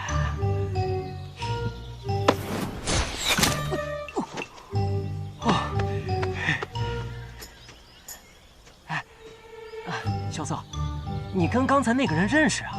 我听你们俩说话，我怎么听得云里雾里的，不明白啊？听他的意思，你之前还在天启城做过官呢，后来又被罢官了，为什么呀？你还说你有个弟弟，怎么回事？你说句话呀！你刚才明明能解决他们3个，为什么不出手？哎，怎么能妄动杀念？他们要是发现被骗了，一定会追回来。咱们还是赶紧走吧。说得对，我们还是快去鱼师国吧。哎，你们还没回答我的问题呢。哎，萧瑟，为什么呀？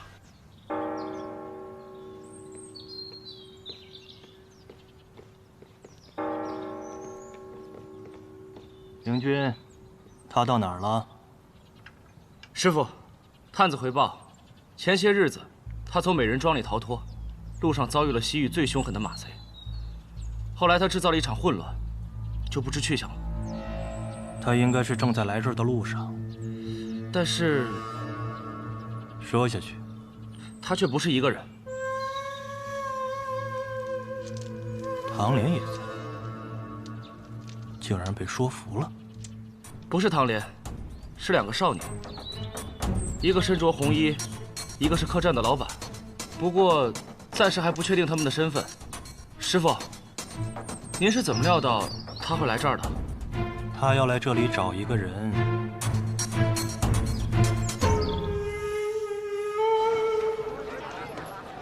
哇！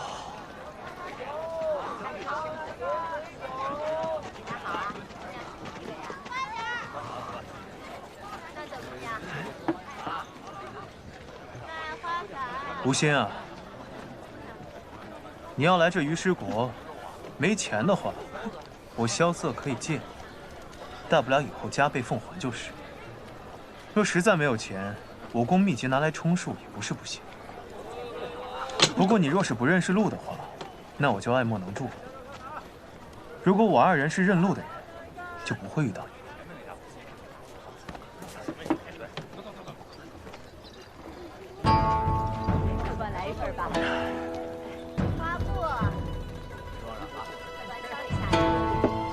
别看了，他不是和尚，带不了你去大梵音寺。嚯，这人海量啊！这壶酒在我们雪落山庄也能值个3、2两银子。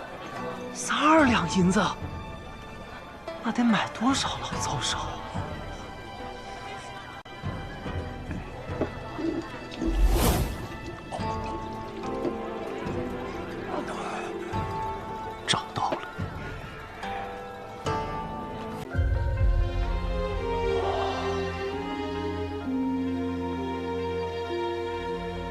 师兄，师兄，师兄，睡着了，高人啊！师兄，师弟有一事相求，请你帮我做一场法事，要请300个和尚。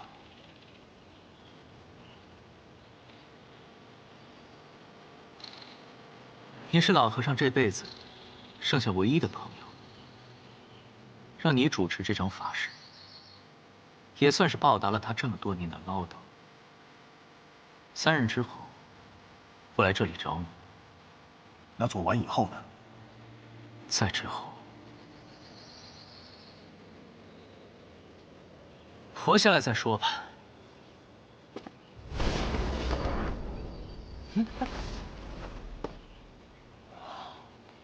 做完这场法事，你便离开了。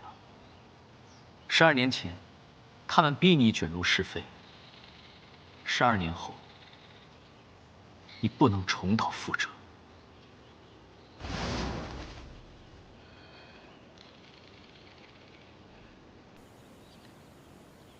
我说雷无极，你有没有发现这家伙每次走的时候，都没想带上咱们呀？好像是这样。那咱们俩这所谓的人质，干嘛赖着不走呢？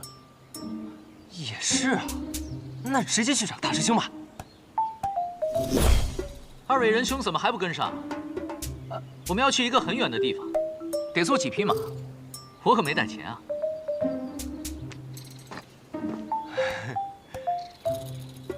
这家伙真邪门。吴心，你这是什么吃法？我怎么从来没见过呀？少见多怪。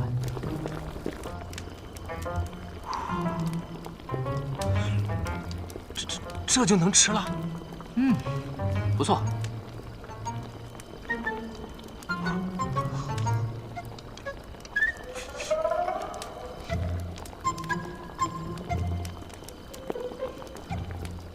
怎么样？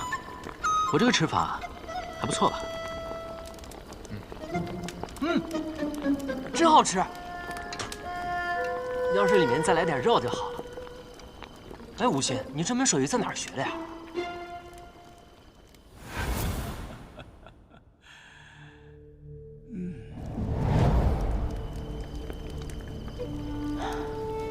是老和尚教我的。哦，忘忧大师还研究这个呢？应该是他云游的时候，不知道哪里学来的吧。听说忘忧大师的故乡便是鱼师国。没错，准确来说，这间寺庙就是他出生的地方。老和尚自幼精通佛理，6岁时。 便可与大梵音寺的摩诃尊者论道。为了求道，他离开鱼师，四处云游。40岁时，便到寒水寺做了住持。那时，他已经被称为天下禅道第1大家了。20年之后，他便收养了我。萧兄见多识广，想必早已知道我是谁了吧？若是我没猜错，你姓叶。我的确姓叶，我叫叶安石，我爹是叶鼎之。叶鼎之，那魔教教主？没错，我爹就是魔教教主。小色，这天外天就是魔教吧？所谓魔教，就是10几个域外的教派合起来的统称，其中最大的就是天外天。所谓魔教教主，就是天外天的首座。不过据说当年魔教东征失败之后，就与中原武林立下锁山河之约。天外天的一个重要人物被当作质子留在北陵，期限就是12年。那人就是你吧？是我。那年我5岁，跟随父亲一起东征。后来阿爹身死，我便被忘忧收养。吴昕，你不是5岁那年就被留作质子了吗？那你现在……如今12年期限已满，按说，我应该回天外天了。可是你走之后，没人能保证魔教会不会卷土重来。所以有人想废了你的武功，有人想监禁你，更有的人想杀了你。最终由九龙门的大绝出头，弄出这个黄金棺材的事件。我若是你啊，现在就寻一匹快马，一路往西狂奔。我若是想逃，那日就跟着白发仙走了。你不跟天外天的人走，反倒是带上我们2个，真是为了这场法事。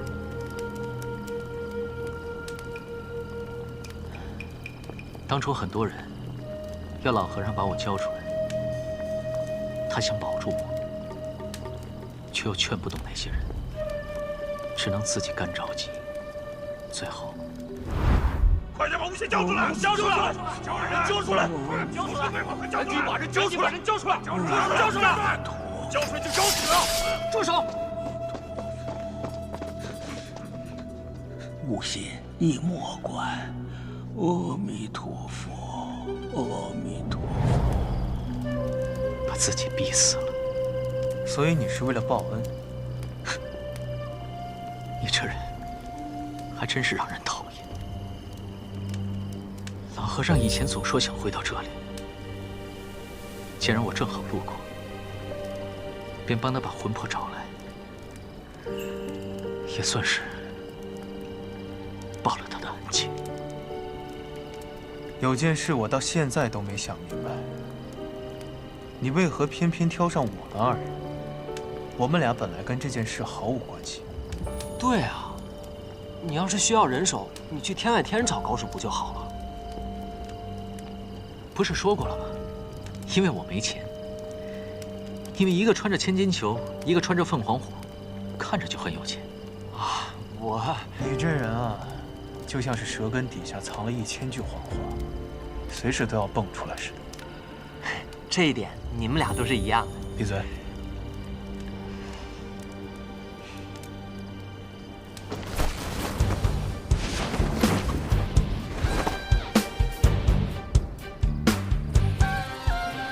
我欲乘风向北行，雪落轩辕大如洗。我欲借船向东游，绰约仙子迎风里。我欲踏云千万里，庙堂龙吟奈我何？昆仑之巅暮日光，沧海绝境见青山。长风万里雁归来，不见天涯人不回。你此刻看起来终于像一个高手了。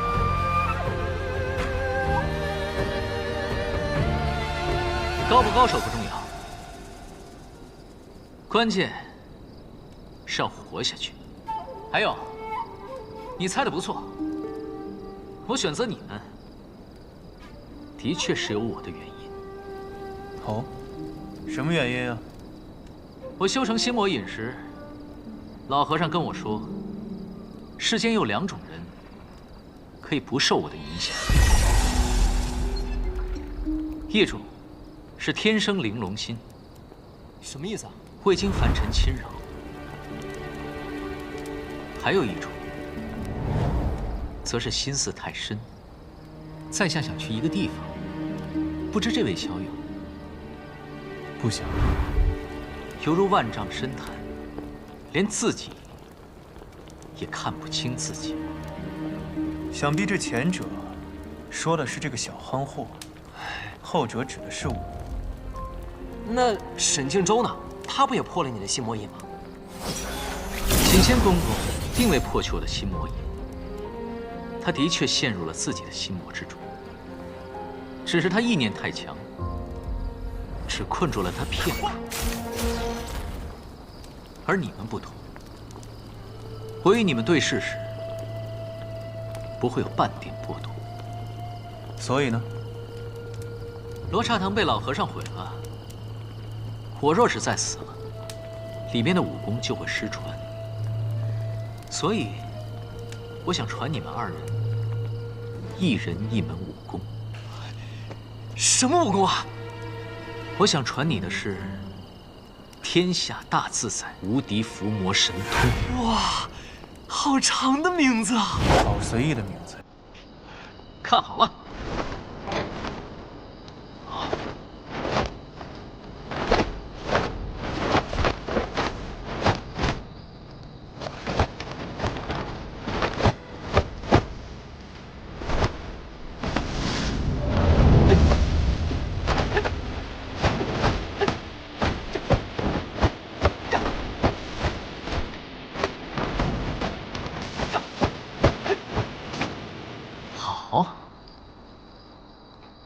果然聪慧，不愧是江南霹雳堂雷家的弟子。不过恕我愚钝，你这套拳法到底高明在哪儿啊？哼，傻子，他唬你呢。什么大自在无敌伏魔神通，分明就是大罗汉拳，少林寺的入门拳法。嵩山脚下花20文钱就能买到一本秘籍，我家店小二都会几招。啊！刚刚那套大罗汉拳，只是前一半。后一半是伏魔拳，二者加起来，才是天下大自在无敌伏魔神通。后一半比较难，我手把手教你。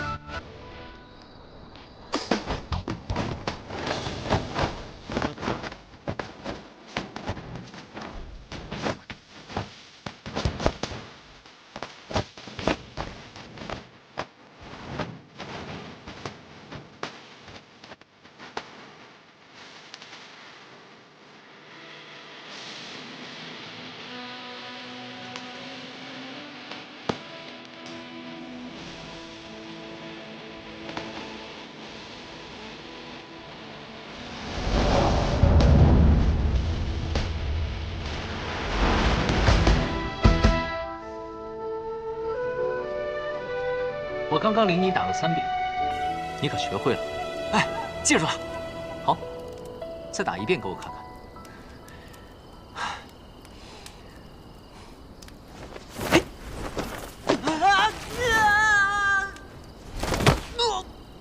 学得不错。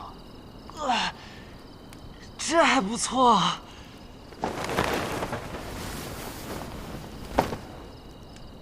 接下来，轮到你了。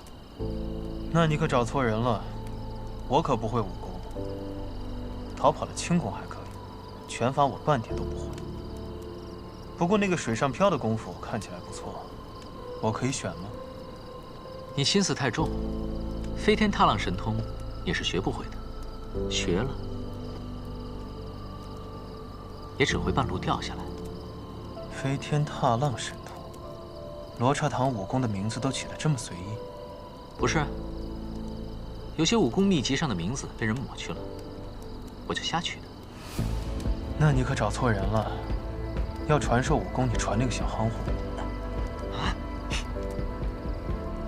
我没有找错人，我要教你的这门武功，不需要什么基础，需要一点时间。我今日教了你，你怕是很久之后才能学会。